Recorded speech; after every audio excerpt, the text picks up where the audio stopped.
What is going on, everybody? Today we have NFL Mock Draft 7.0 on the slate today. We're only 3 weeks away from the NFL Draft, which is crazy. Time really does fly, and there's going to be plenty of draft content up these next few weeks. I plan on having 3 more mock drafts after this one, including a 7-rounder. I'm going to have a What I Would Do mock draft, stepping in as the GM and making the picks as who I would personally select. I'm going to have the big board video up as well, and then after the draft, I will be grading all 32 teams' performances in this year's NFL Draft. So it should be fun. There's going to be a lot of good stuff coming up. This mock draft is like most of my previous ones, 3 rounds with trades, so it should be fun. Not a whole lot else to explain before we start, so let's get into it. Before we get to the mock draft itself, of course, I do want to start with the trades involving current NFL players, and I only have one in today's episode. This is the same trade I had in my last mock draft, Orlando Brown going from the Ravens to the Jaguars for picks 33, 106, and a future 4th rounder. I think this is fair value for Orlando Brown, who's a really good young offensive tackle, but also someone who's on the last year of his contract and wants out of Baltimore because he wants to play left tackle. The Jags don't have their long-term left tackle, so I think this would be a nice pickup, getting someone who's established and really good without having to give up either of your first-round selections. In my past mock drafts, there have been more player trades, but a lot of those would have happened earlier in the offseason, and I can't have a Sam Darnold one now that he has been traded to Carolina. So without further ado, let's officially get the mock draft itself started now. Picks 1 and 2, Trevor Lawrence to the Jaguars, Zach Wilson to the Jets. Not a whole lot really to talk about there. I think both of those picks are in Sharpie. Let's move on. The 3rd pick is where the draft starts, with the San Francisco 49ers, who recently got this pick from the Dolphins. In my last mock 2 weeks ago, I had the Niners picking Trey Lance, and I'm going to keep that pick. I'm very undecided, though, on Trey Lance and Justin Fields here. Personally, I would probably pick Fields, but I don't think Trey Lance in this spot would be a bad pick. I think both him and Fields are very gifted quarterbacks. A lot of the rumors the past week or two have surrounded to Mac Jones being this selection. I just don't think that makes sense for San Francisco. They gave up all that draft capital for a guy who's really similar to Jimmy Garoppolo, when I imagine Kyle Shanahan would rather work with someone who has the physical gifts and the physical upside like a Trey Lance or a Justin Fields. Now, the only thing going for Mac Jones with this pick is that there's no reason for the Niners to lie about it. Trevor Lawrence is a given to go 1, and I imagine they know that Zach Wilson is going 2 to the Jets. So there's no reason for the Niners to be pulling out smoke here. But I just still can't see it being Mac Jones. I'll believe it when I see it. I think it's going to be Lance or Fields, and I think it should be Lance or Fields. I think Mac Jones would be a mistake. I think Trey Lance and Justin Fields will be fine picks here. So Atlanta at 4, one of the most interesting picks in the entire draft here. They have a number of different options. I've been on the train saying that they should pick a quarterback, and with Justin Fields on the board, I think he'd be a home run selection. Bring him back to his home state of Georgia. Matt Ryan, although is still a fine starting quarterback, is 36 years old, and I don't think Atlanta's going to be having a prospect of Justin Fields' caliber sitting at their laps anytime soon. So I would pick Justin Fields here personally. I don't think Atlanta's competing for a Super Bowl next year. I don't think that they'll be competing for a Super Bowl with Matt Ryan on the roster. I think by the time this team could be really good, Matt Ryan could be 38, 39 years old. So I think they should pick quarterback here. I think Justin Fields will be a grand slam selection. You don't have to play him right away because Matt Ryan is still good. Have him groom under Matt Ryan. You have Arthur Smith, who is a smart offensive mind. So I would pick Fields here. If they don't pick Fields, if they don't go quarterback, which is certainly realistic, I think option 2 should be trade down. This would be a hot spot for a team looking to move up for a quarterback if Atlanta was willing to deal. I think there is a solid chance they do go quarterback, but on the chance they don't, there are some teams who I could see moving up. In this mock draft, I had that team being the New England Patriots. A lot of people think that they are trying to build around Cam this offseason, and I could see it. I wouldn't be surprised if they go into next year with Cam Newton as their guy. But getting an opportunity to pick a player like Justin Fields, I think that's going to be too hard for them to pass up. Atlanta gets their haul, receiving picks 15, 47 and a future first-round selection in next year's draft. That's a lot of draft capital for Atlanta. You're staying in the top half of the first round this year. You're getting an additional second-round pick, and you're getting another first-rounder next year. So if you don't go quarterback, I would trade down before picking somebody else here. For New England, this is a great move, in my opinion.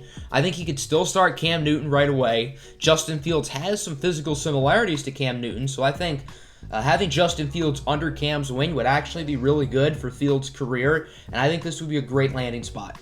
The Bengals at 5 are in an interesting spot. Whenever Penei Sewell has been on the board for them, that's the player I've given them, but there are some rumors that the Bengals may not go that route, and I do believe that makes sense. If they picked Penei Sewell here, that would be an awesome selection, but Penei Sewell won't save Joe Burrow. You need 5 starters on your offensive line. The Bengals have a couple guys who are starting caliber, but Penei Sewell alone will not turn the Bengals offense from one of the worst to one of the best. So I don't think you have to pick Penei Sewell here. And having a receiver of Ja'Marr Chase's caliber, I think it's going to be hard to pass up.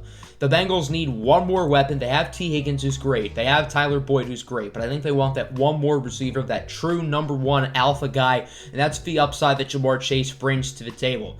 He's one of the best receiving prospects to come out in years. He already has a chemistry with Joe Burrow, which I don't think will be the reason why the Bengals take him. But that is a nice added bonus. I think there are a few different players Cincinnati could go here, but right now my gut tells me Chase. If they wanted a playmaker and it wasn't Chase, it probably would be Kyle Pitts, who is the selection to the Dolphins at 6.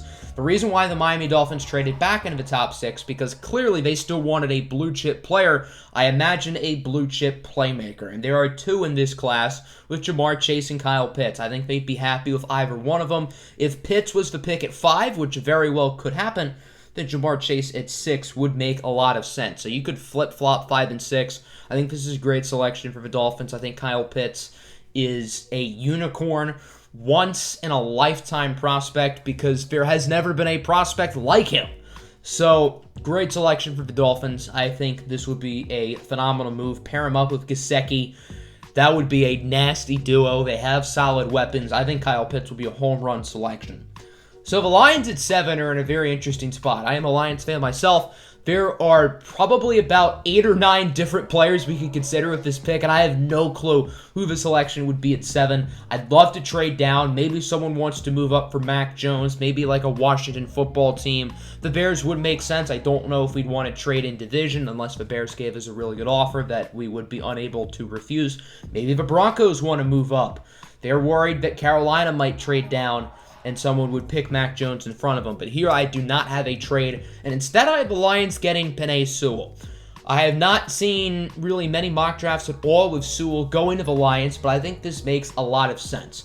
The Lions do have bigger needs. Devontae Smith and Jalen Waddle would both be great selections here. They could look on the defensive side of the ball. I think Patrick Surtain could be considered. Pair him up with Okudah along with Oruwariye. That'd be a nasty trio. Micah Parsons is an option here. Jeremiah Owusu-Koramoah is a sleeper option here. I don't think he would go this high, but I think that is possible. So there are just a lot of different routes the Lions could go, but I think Detroit has to pick the best player on the board. There are too many holes on this team, and I think Dan Campbell is going to want a physical, tough team. Building in the trenches is how you do that. Adding one more piece to the offensive line at Penei Sewell, plug him in at right tackle, and boom, that's just one of the best offensive lines in the NFL. So I would be very happy with this selection. I'd love to see Penei Sewell in Detroit. Pick 8, the Carolina Panthers, no longer a quarterback destination because they gave up a lot for Sam Darnold, so there's no reason for them to pick a quarterback this high. They clearly believe in Sam Darnold, and I have them selecting Rashawn Slater. They're another team who has a number of different options they could go with now, and obviously we've been mocking them quarterback pretty much every mock draft since the start of this, but now that that's off the table, we have to reconsider what we can do for Carolina. And I think Rashawn Slater makes a lot of sense. A very versatile offensive lineman. He can play all 5 spots on the line. I think they might try him at guard early on if he doesn't work out at tackle. Obviously, the goal would be for him to be a long-term tackle, but Brandon Scherff was a top 5 pick a few years back. He was drafted as a tackle out of college, and he's moved over to guard and has been just fine. So if Rashawn Slater had a Brandon Scherff-esque career, I think Carolina would be thrilled with that here at 8. I know Broncos fans are not going to like this pick, and if I was a Broncos fan myself, I would not like it either. I would not use a top 10 selection on Mac Jones, but I think it's something they could highly consider. Denver has struck out when it comes to adding a new quarterback. Deshaun Watson's not going to happen with all of his legal question marks. Russell Wilson is off the table. Sam Darnold is off the table. Really, every realistic option for Denver is gone. So unless they are really wanting to start Drew Lock without giving him competition, maybe Teddy Bridgewater to Denver would make sense. I think that'd be a nice pairing. But if they did not trade for Teddy Bridgewater, I don't think they just want Drew Lock on the roster. So I think a quarterback could be realistic early on in the draft. And if they like Mac Jones enough at 9, I could see them pulling the trigger. He's not necessarily a traditional John Elway quarterback, but Mac Jones is a smart player. He's a leader. He has good accuracy. He doesn't have the physical upside that you would like, doesn't have the cannon for an arm, isn't overly mobile, but he had a great season this past year at Alabama, and I think it's something that the Broncos would highly consider because I don't think Drew Lock is their guy long term. Again, I would not make this selection if I was the Broncos. I think there's a very good chance they don't pick quarterback, but in this mock draft, I do have them getting Mac. So pick 10, we have a trade. In my last mock, I had the Bears moving up to 11 in order to select Jalen Waddle. This time, I actually had them moving up to 10 in order to select Jalen Waddle. The Cowboys will be receiving pick 20 along with pick 52 and a future third-round selection in next year's draft. So that is a lot for Dallas to take in. Yes, Patrick Surtain II would be an awesome pick here for Dallas, but you move down to 20, you're going to get an inferior prospect, but you add 2 additional picks. So, nice haul for Dallas, and I think the Bears are going to be very desperate entering this draft. They wanted Russell Wilson. They offered the house. Seattle wisely said no. I think that was the right call on the Seahawks. And the Bears have Andy Dalton as their starting quarterback. Whether they believe in him or not, this offense needs more playmakers. Ryan Pace and Matt Nagy know their jobs are on the line, so they are going to pull out all the stops to get players who can help the team win this year. Jalen Waddle is electric with the ball in his hands. I think this would be a very interesting pickup for the Chicago Bears, who I think could be very aggressive going into this year's draft. Pick 11, the Giants select the first defensive player off the board. All offense in the top 10. Will that happen? I think it's certainly possible. In this scenario, that does happen. And the first defensive player is actually going to be Jalen Phillips. I don't think a lot of people are talking about him this high. There are definitely some medical question marks with Jalen Phillips. He had to medically retire from UCLA a few years back, went to Miami, got a second opinion, was approved to play, and was awesome last year. He tested very well at his pro day. And I think if not for the medical stuff, he'd be probably a consensus top 10 pick. But I don't think he's going to fall that far on team sports. And if you can have the opportunity to draft a game-changing pass rusher, that's something you can't really pass up. The Giants have some talented players going after the quarterback. They signed Leonard Williams to a big deal, but Leonard Williams is an interior defensive lineman. Get a legit, athletic, freaky edge in Jalen Phillips, who has the ceiling to be an absolute monster. I think that'd be an interesting pick. Eagles at 12. They obviously moved down from 6, and they're in a lucky position because Patrick Surtain and Devontae Smith are still on the board, along with J.C. Horn. So the Eagles have options. This board played out really well for them, and I have them selecting Patrick Surtain, who should not fall this far. If Dallas stays at 10, he would have been the pick. There are other teams who could consider Surtain. I think the Panthers at 8, the Broncos at 9. The Lions at 7 possibly could be a sleeper team for Surtain, but I have him falling a little bit. That's just how the board played out, but the Eagles are not going to complain. They're getting a legit number 1 corner. Chargers at 13. They're in a similar situation to the Bengals. Their offensive line is not great. Now, unlike the Bengals, the Chargers did invest in free agency. They signed multiple starters, including Corey Linsley. So at least the Chargers are clearly trying. The Bengals still have multiple holes. Offensive line is still an option here. Elijah Vera Tucker, Tevin Jenkins, Christian Darrisaw all work here. But I think the Chargers could go for value and adding another playmaker for Justin Herbert in the Heisman Trophy winner Devontae Smith. Mike Williams is on the final year of his contract, and a wide receiver trio of Devontae Smith, Mike Williams, and Keenan Allen. Sheesh, that's filthy. Vikings at 14. This is a really good trade back candidate, but there wasn't really a trade partner that I found that would make sense. So I have the Vikings staying here, getting Kwity Paye, the edge rusher out of Michigan. I think they could look at offensive line. I think they could look at the secondary. But I do think they want another pass rusher alongside Danielle Hunter. The interior of their defensive line is real good. They signed Dalvin Tomlinson in the offseason.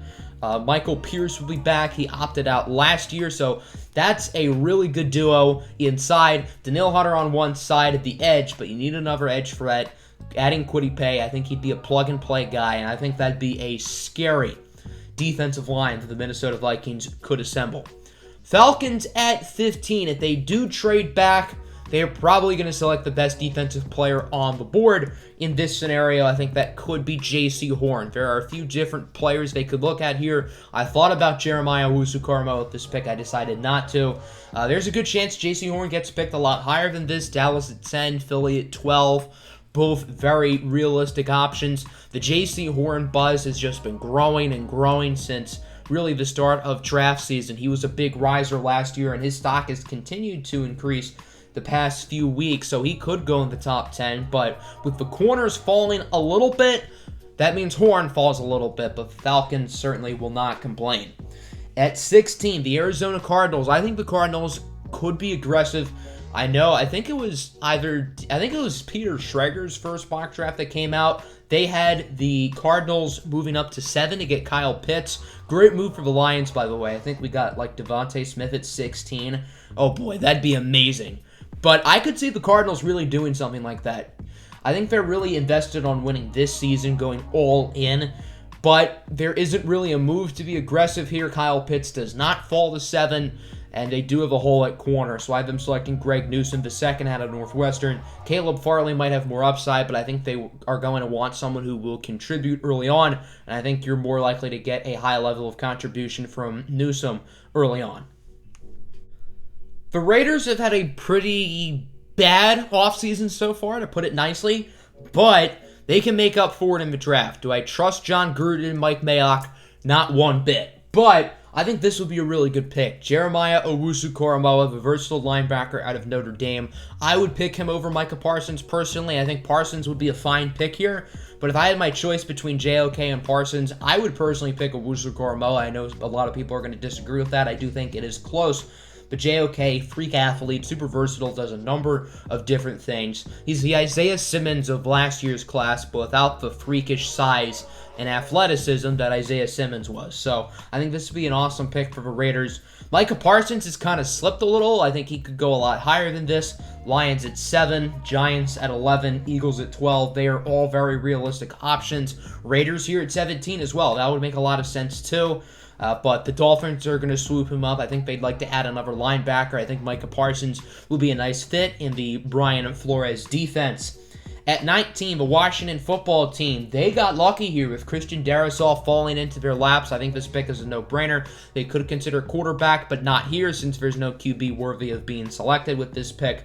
I'd imagine they want to go offense. They could look at a playmaker. Rashad Bateman, Kadarius Toney, Rondale Moore possibly, Elijah Moore possibly. I think those are all realistic possibilities here at this pick, but I think they'd like to improve the offensive line. Christian Darrisaw, great value. So the Cowboys moved down earlier today, and at 20, they're going to select Caleb Farley.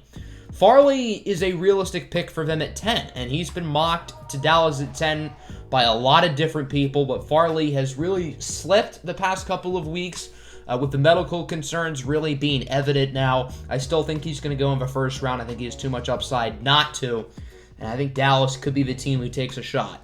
So at 21, we've got a trade. The Kansas City Chiefs lost both of their starting tackles in free agency. They have not done a great job of replacing either of those guys. They do have Lucas Niang, who I think is a solid prospect, who they picked in the 3rd round last year, but they do need another tackle. So I have them moving up with the Colts. Indy will receive their 1st rounder, pick 31, and their 2nd rounder, 63. So Indianapolis gets a nice haul, and the Chiefs get their man, Tevin Jenkins, out of Oklahoma State. He's gotten a ton of buzz the past month or two. I could see him going earlier than this. I think the earliest he goes is probably the Raiders at 17.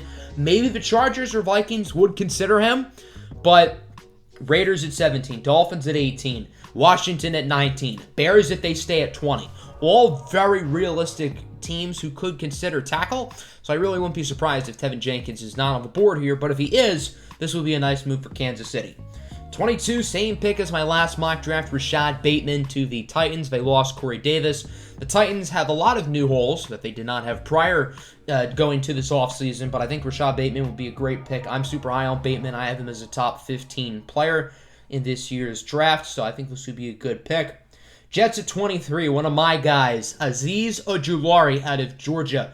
There's a legit shot when it's all said and done. I might rank him as my highest edge rusher if I really get concerned with Jalen Phillips. Phillips is definitely the most talented, but I think there's a legit shot I will rank Ojulari as my number 1. If not, he'll be my number 2. I really like what he brings to the table. A little bit undersized, but he has great athleticism, great burst. He had a really solid season this year at Georgia, had an awesome bowl game against Cincinnati, and I like this pick a lot for the Jets. They need more guys who can go after the quarterback, more tough, high-motor players. I think both of those words would describe Ojulari.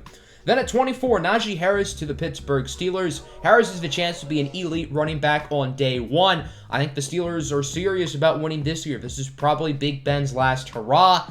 Ben Roethlisberger, not the same player he once was, but I think the Steelers are still going to try to keep the window for winning open, and this would definitely be a win-now move, adding a player who can be one of the elite running backs in the NFL in a very short amount of time. Final 8 picks of round 1, starting with the Jaguars at 25. I have them selecting Christian Barmore out of Alabama. I think Barmore could go higher than this. I know there's been some buzz that Barmore could go higher than a lot of people expect. That really wouldn't surprise me because the interior defensive line class this year is fairly weak, and Barmore is head and shoulders ahead of everybody else. So I really wouldn't be surprised to see him go earlier than this, but if he does not, Jacksonville at 25 would be a realistic landing spot. So it seems like every year there are a few surprise players who get picked in the late first round. Jordan Brooks last year is a great example. Noah Igbenogany for some people was a surprise, not really for me. I was on the Igbo hype train for a couple months leading into the draft, but it seems like every year there are 1 or 2 guys that you really don't expect to go in the later part of the first round who really could generate some buzz down the stretch. I think that could be Ronnie Perkins, the edge rusher out of Oklahoma. I have him going 26 to the Browns. I think Perkins is going to go higher than people expect. He's a very athletic edge rusher, has a little bit of work to do, but I do like his upside. I think the Browns have a lot of different options they could go here with this pick, but I have them selecting Perkins. Elijah Vera Tucker probably will not fall here to 27, but again, that's how the board played out. The Ravens are not going to complain. I think he'd be a great selection here. Baltimore always knows how to draft well. That's what they do. And I think Elijah Vera Tucker would be a nice selection. Another surprise player here in the end of the first round, Kelvin Joseph out of Kentucky. He's another guy who I think could go higher than a lot of people expect. Tested well at his pro day. And I'm curious to see who the 5th corner off the board is. I think there's a clear top 4 in some order of Patrick Surtain, J.C. Horn, Greg Newsome, and Caleb Farley. But after those 4, there's a little bit of a dip. And I'm curious to see who the 5th is. Maybe Eric Stokes, maybe Asante Samuel Jr. It could be one of those guys, could be somebody else. But I could see it being Kelvin Joseph, who's a little bit raw, but I like his upside. And I think the Saints would like to add another piece to the secondary. Packers at 29, they lost Corey Linsley in the offseason. Boom, here's your plug-and-play replacement. Creed Humphrey out of Oklahoma. He's a really, really good player. I think this would be nice value here for the Packers at 29. As a Lions fan, I would prefer if this did not happen. We have a trade here at pick 30. The Denver Broncos, who selected Mac Jones earlier in the first round, they're going to be moving up with Buffalo. By moving down 10 spots, the Bills will add a 3rd rounder, pick 71. Denver will get pick 30, along with pick 161. So Denver adds, I believe that is a 6th round pick to their troubles. It's probably Buffalo's late 5th. So a late 1st and a 5th for a high 2 and a high 3. Pretty much that's the trade. I think that's fairly even. And the Broncos select Jamin Davis, a guy who I could see going earlier than this selection. Davis has risen faster than anybody the past month. He's had an awesome pro day. He tested super well athletically, and a lot of people are really jumping on the Jamin Davis hype train, which makes me sad because I wanted to pick him in the 2nd round, but now that's not going to happen. Denver does need another linebacker. I think Parsons and Owusu-Koramoah could be considered at 9 if they were not to select Mac Jones, but Jamin Davis here at 30, solid move for Denver. Colts at 31, I have them moving down with the Chiefs in order to get Tevin Jenkins, and I have the Colts getting Liam Eichenberg. Anthony Costanzo retired, boom, plug and play left tackle. Enough said. Bucks at 32. This is an interesting one. I have them getting Elijah Moore, the wide receiver out of Ole Miss. I understand their wide receiver core is loaded, but it does not hurt to add more playmakers. Antonio Brown has still not been re-signed. They don't have a clear third receiver. Scotty Miller is fine, but I think they'd love to upgrade if they could. Tom Brady always loves to have more weapons around him, and Elijah Moore would be very solid value. You plug him right into the slot, boom. That'd be nasty with him inside and then Godwin and Evans on the outside. Let's move on to the second round now, and Jayson Oweh to Baltimore really intrigues me. The Ravens have a good history of drafting raw and athletic pass rushers and developing them into very good players. I would really like to see Oweh end up in Baltimore. I think that's his best chance for success. Jayson Oweh is a freak athlete, unlike really anyone we've ever seen at that edge rusher spot. So I think having him in Baltimore would be a perfect landing spot, and I think this would be good compensation in the Orlando Brown trade. 34, the Jets get Travis Etienne, running back Clemson. They need a running back pretty badly. So I think Etienne would be a nice pick, a very good option in the pass game for Zach Wilson, and obviously someone who can make plays with the ball in his hands. Falcons at 35 get Trayvon Moehrig, safety out of TCU. I think Moehrig could go noticeably higher than this, and I think he should go higher than this. I think Trayvon Moehrig is really, really good. And kind of like with Christian Barmore, the safety class is not great, with Moehrig being head and shoulders ahead of everybody else. So I could see him going a lot earlier, but how the board played out, he falls to 35. The Atlanta Falcons, they really lost everything at safety. Ricardo Allen, DeMonte Casey, Keanu Neal, all gone. So I think Trayvon Moehrig would be a good starting point as a replacement. 36, Javonte Williams going to the Miami Dolphins. They need to add a running back. They did not sign one in free agency, which is smart. Don't invest your money on running backs, kids. But Javonte Williams is really good. He's right up there in the Najee Harris, Travis Etienne tier among the top running backs in the class. And I think this would be a great pick. One of my more interesting moves right here at 37, I have the Arizona Cardinals moving up. So the Cardinals will be receiving 37 along with pick 150. I believe that is a fifth from the Eagles. Philly will be moving down 12 spots. They get 49, and they also get a 2022 second rounder. So the Eagles will have 5 picks in the first 2 rounds of next year's draft. They only have to move down 12 spots to do so. The Eagles have a lot of day 3 picks. I think they'd be willing to part with one of them. And for the Arizona Cardinals, again, I think they're going to be aggressive. I think they're going to be bold. And how about adding Rondale Moore to this offense? I think that'd be one really interesting pickup. Another player for defensive coordinators to game plan against. I would really like to see the Cardinals get a guy like Rondale Moore. I think that'd be a ton of fun. 38, the Bengals, they go offensive line with Quinn Miners out of Wisconsin-Whitewater. He is the second center off the board, not Landon Dickerson. I could see Dickerson going before Miners, but in this scenario, I have the selection being Miners. Quinn Miners is versatile. Not only can he play center, but he can also play guard. The Bengals need guard pretty badly. They could also use center, although Trey Hopkins isn't the worst. He's better than what they have currently at guard. Let's put it that way. So you could always start Miners at guard early on, and if Trey Hopkins turns out to really just not be that good, coming off his injury, then maybe you would put Miners back at center. Panthers at 39. Let's get some weapons for Sam Darnold and Pat Freiermuth, the tight end out of Penn State. You got some O-line help in the first. Now add a playmaker here in the second. I think this would be a nice selection for Carolina if they don't go Kyle Pitts in the first round, which is realistic. If he falls, which I don't think he will, but if he was on the board for Carolina, that'd be an easy pick for them. 40, Gregory Rousseau to the Bills. They move down 10 spots. They get a very interesting player. Rousseau's stock has fallen the past couple of weeks. He had a poor performance at his pro day. I still think there's a lot to like with him. I would still pick him over Jayson Oweh personally. I mean, Rousseau only played 1 year of college, and he was damn good in that 1 year, but there are some questions about him. Can he be a good run stopper? Does he have the quickness to be a good NFL pass rusher? Was that 1 year a fluke? A lot of questions with Rousseau, but the Buffalo Bills, I think they're missing that one piece. And that Rousseau very well could be that piece. If Gregory Rousseau turns out to be the star that we all think he can be, then the Bills' defense just gets even more better. I know that's not grammatically correct, but we're going to go with it. And, man, this would be a really interesting pickup for the Bills. Lions at 41, I have them selecting Zaven Collins, the linebacker out of Tulsa. I think this board has really played well for my Detroit Lions. I would be ecstatic with Terrace Marshall here. I have Marshall as a top 20 player in the class. I really, really like him. But if we don't go Marshall, Zaven Collins would probably be next on my list. I'd be super psyched about adding Zaven Collins, a 6'4", 260-pound linebacker who moves fluidly in coverage. I think this would be a nice fit. We need a lot of help on the linebacking core, and I'd be pretty excited to have Zaven Collins on the defense. Terrace Marshall won't have to wait a whole lot longer to hear his name, though. He goes to the Giants at 42. I know the Giants signed Kenny Golladay to a big contract. I know they have talent behind him. Darius Slayton's a good player. Sterling Shepard, when healthy, is a good player. But it never hurts to add more. And I think Terrace Marshall, who's one of the youngest players in this draft, has a ton of upside. He can play on the inside and the outside.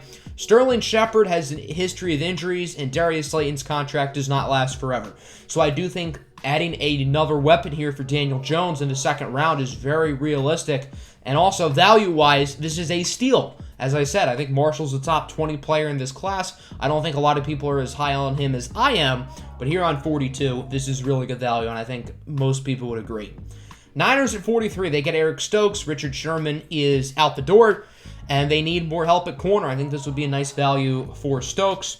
Levi Onwuzurike, interior defensive lineman out of Washington, going to the Dallas Cowboys. They need more help on the interior defensive line. This could be an offensive lineman. Hell, this could be another defensive back. But I think Onwuzurike is very solid value here. Kadarius Toney to the Jaguars. This is a pairing I've had a lot. And this pairing very well could happen. I know Jeremy Fowler tweeted the other day a few teams that Kadarius Toney has met with multiple times. I think the Cardinals were there. I know the Lions were there, which would be interesting. Atlanta might have been there, and Jacksonville I know he mentioned as well. So the Jaguars are clearly interested in Kadarius Toney. I've had this pairing very often throughout the second round. I could see Toney going a lot earlier than this. Most people think Toney will go in the first round. I'm not as high on Kadarius Toney as others, and I don't think it's a surefire thing he will go in the first round. But here at 45, I think it's nice value. Atlanta at 46, they got this pick from New England in the Justin Fields trade. Atlanta can add more pieces to the defense with linebacker Nick Bolton out of Missouri. He's a little bit raw, but he's athletic, physical linebacker who I think has nice upside. Could see him going a lot earlier than this, so pretty good value. Chargers at 47 get Samuel Cosmi, offensive tackle out of Texas. They still need to focus on the offensive line. They don't have to pick one in the first round, but I do think it would be good for them to get one fairly early on, and Cosmi at 47 would be nice value. And Brady Christensen, offensive tackle, BYU, going to the Raiders at 48. The Raiders have totally dismantled their offensive line. They did re-sign Colton Miller to a big contract, but Brady Christensen tore it up at his pro day. I don't think he'll go in the first round, considering he's one of the older players in this draft. He's already 24 years old. I think he turned 25 during the NFL season. So, yeah, he's not the youngest, but he is really, really talented. I don't think that's going to stop a team from picking him in the second round. The Eagles moved down 12 spots, adding a second-rounder next year. I really like the player they're selecting. Nico Collins, wide receiver out of Michigan, a high-level recruit who did not play this past season, but he looked awesome during the Senior Bowl.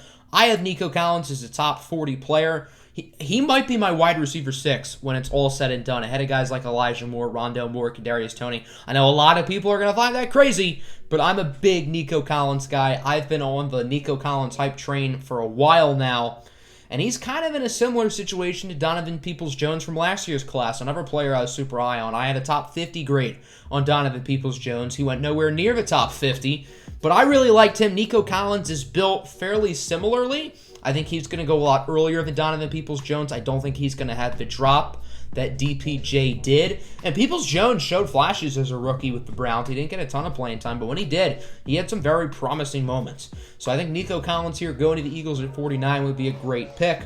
Amon-Ra St. Brown, wide receiver out of USC to the Dolphins. They drafted Kyle Pitts in the first round, but that's not enough. Adding Pitts, Javonte Williams, and Amon-Ra St. Brown in this offense, that would be nice. Along with Micah Parsons as well. This is a good draft for the Dolphins.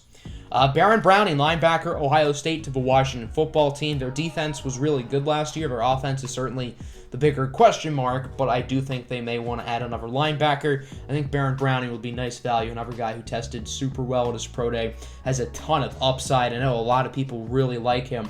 Dylan Ray Dunes, offensive tackle, North Dakota State to the Dallas Cowboys. I think this is nice value. Dallas, would you rather Patrick Surtain at 10 or Caleb Farley, Dylan Ray Dunes, and the Bears' third rounder next year? I think some people would answer Surtain to that question. I think some people would answer Farley, Raduns, and the draft pick. So I don't think you could really go wrong either way if you're Dallas, either staying at 10, getting Surtain, or making that trade with the Bears, adding Caleb Farley in the first, getting Levi Onwuzurike with your first, second round pick, and now getting Dylan Ray Dunes. They need to draft an offensive tackle early on, in my opinion, because Tyron Smith is not getting any younger, and he's also had a lot of trouble staying healthy. Asante Samuel Jr., cornerback, Florida State, to the Tennessee Titans. I think this would be really nice value here in the later part of the second round for Tennessee, who does need some help at corner, with Malcolm Butler and Adoree Jackson now out the door. We've got another trade. The Bengals historically do not make a ton of draft day trades, but they still need help on the offensive line. Wyatt Davis is still on the board, and their lack of draft day trading history is not going to stop me from making this move. So the Colts trade down for a second time today. The Colts will be receiving pick 69. Nice. Along with the Bengals' third rounder next year's draft. Cincinnati will also be getting the Colts' sixth rounder in next year's draft. So the Bengals move up 15 spots. They swap a future 3 for a future 6. So Indy trades back twice today. I think the Colts have done a really nice job capitalizing on value. And the Bengals, you add Jamar Chase in the first round, and now 2 legit starting day 1 offensive linemen in Quinn Miners and Wyatt Davis. Cincinnati's been crushing this draft. Landon Dickerson probably should not be on the board here at 55, but the Steelers, who lost Marquise Pouncey to retirement, they are not going to complain. They will happily pick him up if this draft really happened and Landon Dickerson was still on the board. The Steelers would run the card up to the commissioner. 56, Carlos Basham Jr., edge rusher, Wake Forest, to the Seahawks. I think they should go offensive line if they can, if the value is there. And with Alex Leatherwood still on the board, yes, the value is still there. But they also need pass rushing, and I think Boogie Basham would be a solid pick. Speaking of Alex Leatherwood, he will go 57 to the LA Rams. The question with Leatherwood is, where will he play in the NFL? Does he have the size and length to be a starting offensive tackle? And if not, he can always slide over to guard, and I think could still be a really good player. So I could see him going a lot earlier than this, but the Rams get nice value. They're not complaining. Ravens at 58 get Jamar Johnson at safety, Indiana. This is a guy who's really risen up boards. Will he be the second safety off the board? I don't know, but there's certainly a chance. He's definitely risen a lot these past few weeks. The Ravens could use some more help in the back end of their secondary. Tyson Campbell, cornerback, Georgia to the Browns. He has really all the physical tools to be great, has a very high ceiling. This same team just drafted Greedy Williams 2 years ago. I don't think Tyson Campbell is the prospect that Greedy Williams was. I really like Greedy. I had a top 10 grade on him. That might have been a bit too high. But drafting another lengthy corner with a high ceiling, I think, would be a nice move. Dyami Brown, wide receiver, North Carolina to the Saints. I've been pronouncing it Dyami Brown, but it's actually Dyami. My apologize. Again, not grammatically correct, but I really like Brown. He's been one of my guys throughout this draft process, and I think the Saints would like to add another playmaker to the offense. Tutu Atwell, wide receiver, Louisville to the Bills. Add another piece. Good replacement for John Brown, who has left. He is now the Raiders, I believe. So Bills getting another offensive playmaker, I think that would be a solid move. Ifeatu Melifonwu, cornerback, Syracuse to the Green Bay Packers. They re-signed Kevin King for whatever reason, but they still need another guy alongside Jair Alexander. I think Melifonwu has a really nice ceiling. Davion Nixon, interior defensive lineman out of Iowa, to the Indianapolis Colts. The Colts traded down with the Chiefs. They got Liam Eichenberg at 31, and now Nixon here at 63. Keep in mind, they also have the Bengals' third-round pick, which is coming out fairly soon. So Indy's really wheeling and dealing throughout this draft, and I think they've done a pretty good job. Bucks at 64, they get Milton Williams, interior defensive lineman at Louisiana Tech. In my last mock, I had the Bucks moving down for their first round pick to 37, which originally belonged to the Eagles. I had the Eagles moving up, getting Elijah Moore, and I had the Bucks getting Milton Williams. So now they get him at 64, which is certainly better value. I think this will be a solid pick. Williams is another guy who's really risen these past few weeks, and I think the Bucks, if they have a need, which they really don't, but if you were to pick out one need, it's probably adding somebody in the front seven. On to round 3. The Jaguars get Javon Holland, defensive back, Oregon.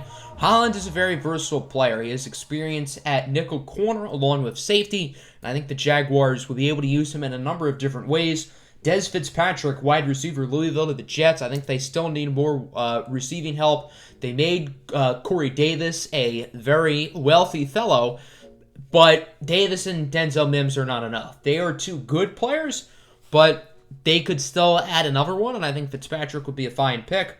Texans are finally on the board. It's been a rough past few months with the Texans with the Deshaun Watson trade rumors and now the Deshaun Watson sexual assault allegations. So it's not been pretty for Watson and the Texans, but business still goes on. Houston gets Alim McNeill, interior defensive lineman out of North Carolina State. I think they want to start a new identity, whether somehow Watson sticks around or not, which is very unlikely that Watson will ever play again for the Texans, but on the off chance he does, I still think they want to build a new identity, add some pieces in the trenches. Joseph Osai falls to the 3rd round. Atlanta's going to swoop him up. Another nice selection for the Falcons. He probably won't fall this far, but that's just how the board played out, and I think this would be a good pick. Colts at 69. Nice. Select Tylan Wallace, wide receiver out of Oklahoma State. The Colts have a lot of talent at receiver. T.Y. Hilton's back. I'm very high on Paris Campbell. I think he'll be quite good next year. Michael Pittman's a good player.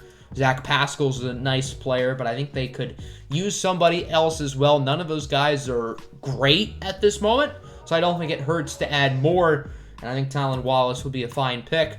Jabril Cox at 70, another player who probably shouldn't fall this far, but the Eagles are not going to complain about it. Rather, they're just going to swoop him up and add him to their not-so-great linebacking core. Kenneth Gainwell to the Bills at 71. This is an interesting pick. Gainwell can play running back along with receiver, and he's a very versatile chess piece that I think the Bills would really love to have. Another player for defensive coordinators to game plan against. I think Josh Allen would really like him. And then Detroit at 72. The Lions have not picked a receiver yet. They need a receiver pretty badly, and luckily for them, there are plenty of good options on day 2. Here I have the Lions getting Amari Rodgers. So the first 3 picks for Detroit, Penei Sewell, Zaven Collins, and Amari Rodgers. I'd be pretty excited about that. Plus, we still have another 3rd rounder from the Matthew Stafford trade. So I think the Lions have a better future than people expect as long as this new regime is a lot better than the previous regime. Paulson Adebo here at 73 going to the Panthers. I think he should go higher than this. I really like Paulson Adebo. I think he's quite good. Did not play this past season as an opt-out, but I mean, he could have entered last year's draft, possibly been a 1st rounder, maybe a high 2nd. So I could see him higher than this, but he hasn't played in a year. I think there are still some question marks with him, but I think this would be a great move for Carolina.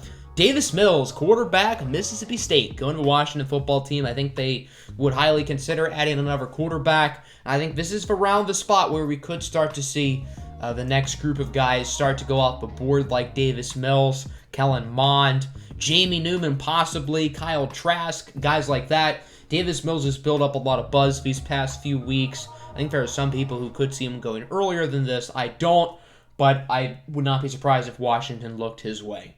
Tommy Tremble, tight end Notre Dame, going to the Dallas Cowboys. I think they could add another tight end. They have great receivers. They have Ezekiel Elliott at running back, but I think they need their Jason Witten replacement. Dalton Schultz is, I think they could use another guy, and I think that could be Tommy Tremble. Cam McGrone, linebacker, Michigan to the Giants. When healthy, he's really good. There are some medical question marks, but I think the Giants would like to address the linebacking core. Osa Odighizuwa, interior defensive lineman out of UCLA, going to the Chargers. I think the Chargers could use some more pieces in the middle of that D-line. I really like Osa Odighizuwa. I think he should go in the first 2 rounds, but he falls a little bit. Chargers won't complain. Richie Grant, safety, UCF, going to the Vikings. Anthony Harris is gone. He is now a Philadelphia Eagle. So they're going to need a new safety alongside Harrison Smith, and eventually their Harrison Smith replacement. So I could see them start to invest in safety. I think Richie Grant would be a fine pick. Josh Myers, the center out of Ohio State, going to the Raiders. Rodney Hudson has been traded, and they need a new starting center. Boom, here it is, Josh Myers. Raiders back on the board at 80. They're going to go with Tyler Shelvin, interior defensive lineman out of LSU. A big body for the middle of the defense who can stuff rushing lanes. I think this would be a solid use of the Raiders' back-to-back third-round selections. I think Miami would like to add another pass rusher on day 1 or 2. There are a lot of good options here throughout day 2 that the Dolphins could consider, and here I've been getting Joe Tryon out of Washington. I think he'd be a nice fit, and yeah, I think this would be a pretty solid pick. Aaron Robinson, corner, UCF to the Washington football team. Again, they don't have a ton of holes on defense. That unit was really good, but I think corner could be another position they look to add upon, and I think Robinson would be a fine selection. Walker Little, offensive tackle, Stanford to the Bears. Kind of like Paulson Adebo, another Stanford guy. Walker Little has played, I think, 1 game in the past 2 years. I want to say, I could be wrong. He was once regarded as a top 10 potential pick. I could see him going earlier than this just based on A, the physical upside, and B, what he showed early in his career. But he is a question mark. So it's a little bit of a gamble, but the Bears are definitely going to be willing to gamble in this year's draft because, well, what does Ryan Pace and Matt Nagy have to lose? Trey Smith, guard, Tennessee, to the Philadelphia Eagles. I really like Trey Smith. I think he's one of the most talented players in this class, but there are some medical question marks. If it weren't for the medical, we'd be talking about him as a potential fringe first-rounder. I could see him going earlier than this, but again, how the board plays out, I don't think the Eagles are going to complain. I think they could go offensive line earlier than people expect, and I think if Trey Smith stays healthy, he'll be great. Jalen Mayfield slid down the board. He falls here at 85 to the Titans. He had a shaky pro day. Really does not look like he'll be a high-level tackle at the next level. If he does, that'd be great because Tennessee could use one with Dennis Kelly out the door. But I could see him going later than people expect. And I was kind of high on Jalen Mayfield, but the more I've thought about it, I could see him going a little bit later than people expect. I don't know if he's going to slip this far, but I think it is possible. Titans are not going to complain because this is very solid value, though. Brevin Jordan, tight end Miami to the Jets. He tested surprisingly poor on his pro day. I was expecting a lot more from him, but I still think he should go on day 2, and I think the Jets could use another weapon. Israel Mukwamu, cornerback, South Carolina to Steelers. This is a tall, lean, lengthy corner. Mike Hilton and Steven Nelson are out the door. Yes, those guys were both built like slot corners, and Mukwamu certainly isn't, standing at 6'3", but I think this is nice value. I think Mukwamu has the physical skills to be really good.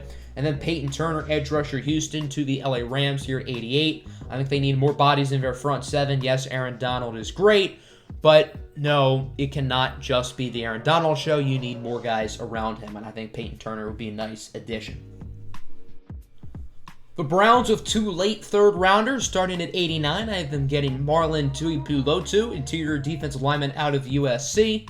Again, I think the Browns could look to add more players in the middle of that defense. They drafted an edge rusher in round 1 with selecting Ronnie Perkins. Now they're adding another piece to the front 7 in Tuipulotu. Kendrick Green, guard, Illinois to the Vikings. I think I had Green going here last time, and I had them picking him again. The Vikings could use some help on the offensive line. It seems like they always need help on the O-line. But I like Kendrick Green a lot. He's certainly risen these past few months. I think this would be a pretty good pick. Dwayne Eskridge, wide receiver, Western Michigan, to the Cleveland Browns. Eskridge, he had a really good Senior Bowl. That's where people really got to know him. Not the biggest, only 5'8", but he's explosive. I think you can put him in the slot, and I think he could be pretty good. Stone Forsythe, offensive tackle, Florida. This is a name who's really starting to generate some buzz, and I think the Packers would like to add another offensive tackle. Shaun Wade, corner, Ohio State to the Bills. I really like this pick. Shaun Wade had a bad season this year for the Buckeyes. It's clear that he's really a primary slot corner who shouldn't be playing on the outside.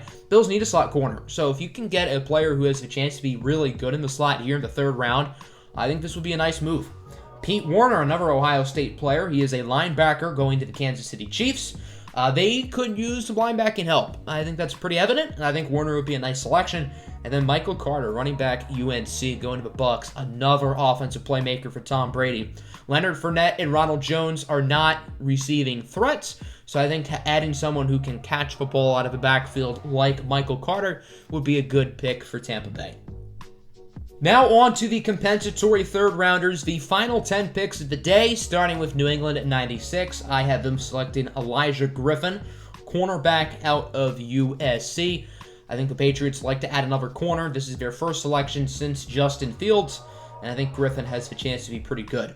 Hamza Nasir-Ladin, a safety linebacker hybrid out of Florida State. He's been one of my guys for a while. I really liked him entering last year's draft, decided to stay in school, and he is going to be in this year's draft. I think he's really, really good. I think this would be a nice selection. So the Saints at 98, I originally had this pick penciled in as Quincy Roche, the edge rusher out of Miami, but I thought about it, and I changed it to Kellen Mond, quarterback out of Texas A&M. So the New Orleans Saints have two players who they believe can be starters in Jameis Winston and Taysom Hill. My opinion, only one of those guys is a starting caliber quarterback. His name is Famous Jameis. I think he's noticeably better than Taysom Hill. But neither of those guys are signed long-term. Winston's on a one-year deal. I know Taysom Hill signed that super big contract a few weeks back, but none of the money's guaranteed. The Saints can easily cut him after next year, which they probably will. So they don't have a long-term quarterback, and I think adding a guy like Kellen Mond, who has a lot of potential and could go earlier in this, I think it's something that is a lot more likely than I thought a few weeks back. I eliminated the possibility of them looking at a quarterback until day 3, but the more I thought about it, I do think they could highly consider this. Keith Taylor Jr., cornerback out of Washington, going to the Dallas Cowboys, another corner. They got Caleb Farley in the first, but their cornerback room is pretty bad. They could use another one. Kenny Yeboah, tight end out of Ole Miss, to the Titans. Another Ole Miss weapon going to Tennessee on day 2. It worked out a few years back with A.J. Brown. Jonnu Smith is out the door. I think they could use another tight end. They have a few players there. I'm pretty sure they still have Anthony Ferguson. He was fine last year. He had some good moments, but I do think they would like to add another tight end. Darius Stills, interior defensive lineman, headed to the Detroit Lions. The Lions need some players in the middle of that D-line. That run defense last year was eek. Niners at 102 get Jackson Carman, offensive lineman out of Clemson. Does Jackson Carman have the size and length to play tackle? Probably not, but with the Niners, that's fine because they have Trent Williams and Mike McGlinchey. The Niners do have holes at guard. So Carman, I think, has the size you need to play guard. Plug him right in. Boom. Monty Rice, linebacker, Georgia, to the Rams. Another addition to the front seven. Again, it cannot just be the Aaron Donald show. Not that Monty Rice is going to be going after the quarterback every play. He's more of the cover linebacker, but I still think they could use some more pieces there. Cornell Powell, wide receiver, Clemson, to the Baltimore Ravens. Powell had a really solid season this year for the Tigers. I could see him elevate his status here on to day 2, and the Ravens need more weapons. So I know I said I originally had Quincy Roche penciled in at 98 to the Saints, and I changed that pick to Kellen Mond. So you'd think I had the Saints picking Roche here, and that very well could happen. But I do really like Jacoby Stevens to the Saints here at 105, and I've decided to keep that pick. Stevens is a name who's risen these past few months. Keep him in Louisiana. Saints adding another piece to the secondary. I think this would be a fine pick. Hope you guys enjoy. Let me know what you think in the comments below, whether you agree, disagree. I know there are a lot of people who always disagree. I understand that. That's the mock draft industry. But that's the fun, right? Hope you all enjoyed. I'm out. Peace.